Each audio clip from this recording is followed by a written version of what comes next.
ఈరోజు కేంద్ర బడ్జెట్లో తెలంగాణకు తీవ్రమైన అన్యాయం జరిగిన మాట వాస్తవము.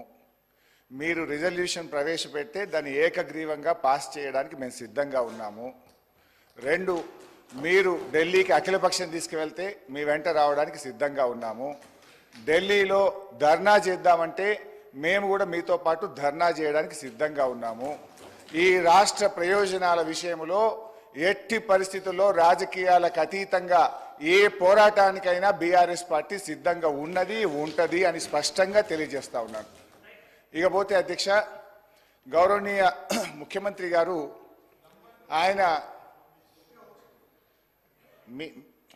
గౌరవనీయ ముఖ్యమంత్రి గారు ఆ మధ్య మాట్లాడుతూ రుణమాఫీ గురించి హరీష్ రావు దీక్ష చేయాలన్నాడు, నిరుద్యోగుల గురించి కేటీఆర్ దీక్ష చేయాలన్నాడు.